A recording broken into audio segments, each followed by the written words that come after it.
संदेश खाली कांड में अब नया मोड़ सामने आया है। टीएमसी ने एक स्टिंग ऑपरेशन जारी किया है। टीएमसी ने बीजेपी पर गंभीर आरोप लगाए हैं स्टिंग ऑपरेशन जारी करते हुए। टीएमसी के स्टिंग से बंगाल की सियासत गर्मा गई है। स्टिंग के जरिए टीएमसी ने दावा किया है कि संदेश खाली में महिलाओं पर अत्याचार का आरोप झूठा और मनगढ़ंत है। लेकिन टीएमसी ने आरोप यह भी लगाए कि संदेश खाली की एक स्थानीय नेता और एक महिला ने स्टिंग ऑपरेशन में यह स्वीकार किया है कि संदेश खाली की घटना की साजिश जो है वो शुभेंदु अधिकारी ने रची है। बंगाल की सीएम ममता बनर्जी ने भी बीजेपी पर सवाल उठाए हैं, बीजेपी पर हमलावर नजर आई हैं।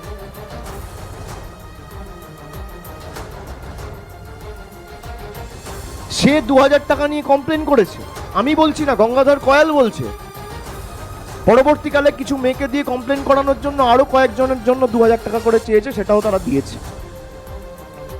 और बीजेपी के स्थानीय नेता गंगाधर कोयाल ने यह दावा किया है कि स्टिंग ऑपरेशन में उनकी आवाज के साथ छेड़छाड़ की गई है।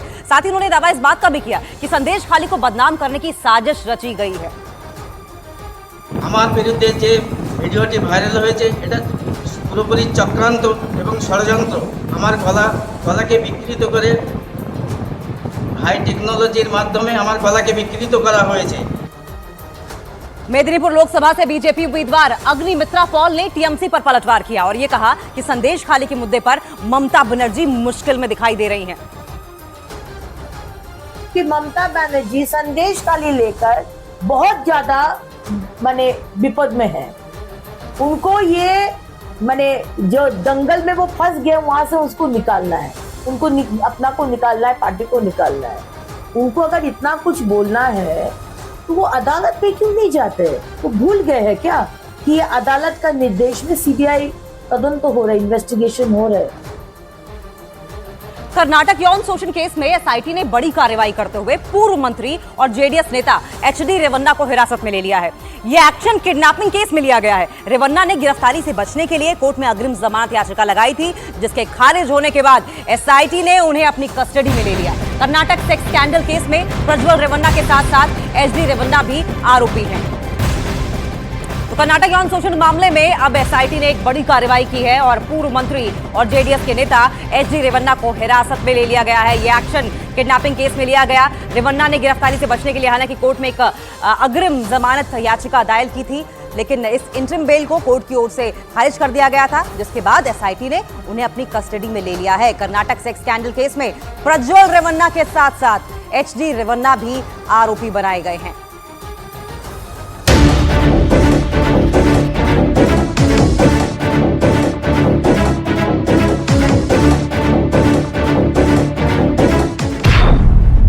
कर्नाटक सेक्स स्कैंडल केस में एसआईटी का एक्शन। एसआईटी की हिरासत में जेडीएस नेता एचडी रेवन्ना। प्रज्वल रेवन्ना पर कसा जांच का फंदा। पूर्व प्रधानमंत्री एचडी देवगौड़ा के परिवार पर कानून का शिकंजा कसता जा रहा है। सैकड़ों महिलाओं से यौन शोषण के मामले में एसआईटी ने एचडी देवगौड़ा के बेटे एचडी रेवन्ना को हिरासत में ले लिया है। एसआईटी की टीम पूरे लाव लश्कर के साथ एचडी रेवन्ना के घर पहुंची थी। इस दौरान उनके घर के बाहर काफी गहमा गहमी का माहौल था। पुलिस ने पूरे इलाके की बैरिकेडिंग कर रखी थी। एचडी रेवन्ना पर यह कार्रवाई सेक्स स्कैंडल केस से जुड़े महिला के अपहरण के मामले में हुई। अपहरण के एक मामले में कोर्ट से अग्रिम जमानत खारिज होने के बाद कर्नाटक सरकार की तरफ से गठित एसआईटी ने उन्हें हिरासत में लिया। एचडी रेवन्ना मौजूदा वक्त में जेडीएस से विधायक भी हैं। ಪೊಲೀಸ್ನವ್ರಿಗೆ ಕೇಳದೆ ನಾವು ಇದರಲ್ಲಿ ಇಂಟರ್ಫಿಯರ್ ಆಗಲ್ಲ, ಯಾಕಂತ ಕಾನೂನು ರೀತಿಯ ಕ್ರಮ ತಗೋಬೇಕು. ಅವರು ಆಂಟಿಸಿಪೇಟರಿ ಬೇಲ್ ಮೂವ್ ಮಾಡಿದ್ರಂತೆ, ಯಾವುದೋ ಕಿಡ್ನಾಪ್ ಕೇಸ್ನಲ್ಲಿ ಆಂಟಿಸಿಪೇಟರಿ ಬೇಲ್ ಸಿಕ್ಕಲಿಲ್ಲ, ವಜಾ ಆಗೋಯ್ತು ಅವ್ರ ಆಂಟಿಸಿಪೇಟರಿ ಬೇಲ್. ಅದಕ್ಕೆ ಅವ್ರನ್ನ ಕಸ್ಟಡಿ ತಗೊಂಡಿರ್ಬೇಕು ಅಂತ ಅನಿಸುತ್ತೆ। इससे पहले प्रज्वल रेवन्ना मामले पर कर्नाटक के मुख्यमंत्री सिद्धारमैया ने भी टॉप पुलिस अधिकारियों और एसआईटी टीम के साथ इमरजेंसी मीटिंग भी की थी। जो एक्शन लेना चाहिए वो एक्शन गवर्नमेंट एसआईटी ले रही।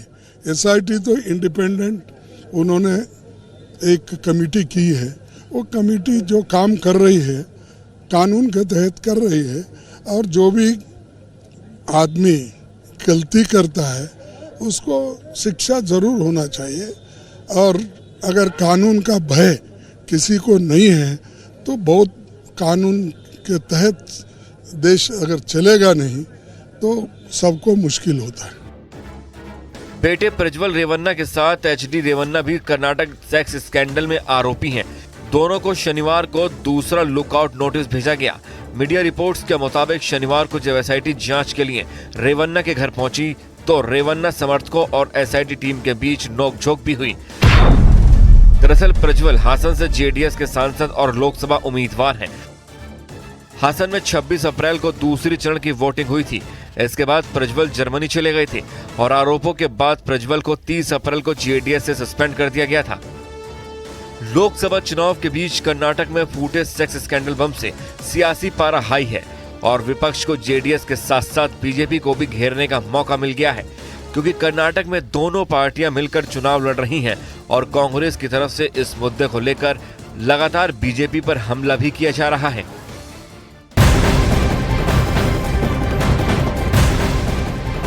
और प्रधानमंत्री नरेंद्र मोदी आज अयोध्या के दौरे पर रहेंगे। पीएम शाम 6:40 पर अयोध्या पहुंचेंगे और रामलला के दर्शन करेंगे और फिर वो अयोध्या में एक रोड शो भी करेंगे। प्रधानमंत्री अयोध्या में करीब 2 घंटे तक रहेंगे। प्रधानमंत्री नरेंद्र मोदी का यह छठा अयोध्या दौरा है, लेकिन बड़ी बात यह है कि रामलला में प्राण प्रतिष्ठा के पहले महर्षि वाल्मीकि एयरपोर्ट के लोकार्पण के दौरान प्रधानमंत्री नरेंद्र मोदी ने रोड शो किया था, लेकिन तब बात कुछ और थी। अब प्राण प्रतिष्ठा के बाद प्रधानमंत्री नरेंद्र मोदी एक बार फिर से अयोध्या पहुंचेंगे और अब आज फिर उनका 2 किलोमीटर लंबा रोड शो होगा, लेकिन उससे पहले अयोध्या पहुंचकर भगवान रामलला के दर्शन पूजन करेंगे प्रधानमंत्री। लोकसभा चुनाव का दौर चल रहा है और ऐसे में आपको बताएं कि अयोध्या में 5वें चरण में मतदान होना है और उससे पहले प्रधानमंत्री नरेंद्र मोदी जनता के बीच पहुंचकर जनता का मन जीतने की कोशिश करेंगे। अयोध्या में प्रधानमंत्री नरेंद्र मोदी आज रहेंगे, करीब 2 घंटे रहेंगे पीएम मोदी और ऐसे में आपको बताएं कि रामलला के दर्शन पूजन के बाद उनका 2 किलोमीटर लंबा रोड शो भी बताया जा रहा है। और ये रोड शो इसलिए खास है क्योंकि एक तो चुनावी दौर है, लेकिन रामलला की प्राण प्रतिष्ठा के बाद ये पहला ऐसा रोड शो होगा जो कि पीएम नरेंद्र मोदी की ओर से किया जाएगा।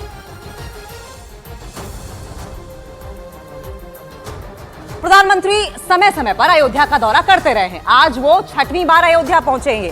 प्रधानमंत्री आज से पहले 5 बार अयोध्या का दौरा कर चुके हैं। पहली बार वो साल 2019 में लोकसभा चुनाव के दौरान रैली करने के लिए पहुंचे थे, माया बाजार गए थे वो, और इसके बाद वो 5 अगस्त 2020 को अयोध्या में राम मंदिर के भूमि पूजन में शामिल हुए और फिर ठीक 2 साल बाद यानी कि 23 अक्टूबर 2022 में अयोध्या में हुए दीपोत्सव में मुख्य अतिथि चीफ गेस्ट के तौर पर शामिल हुए थे पीएम।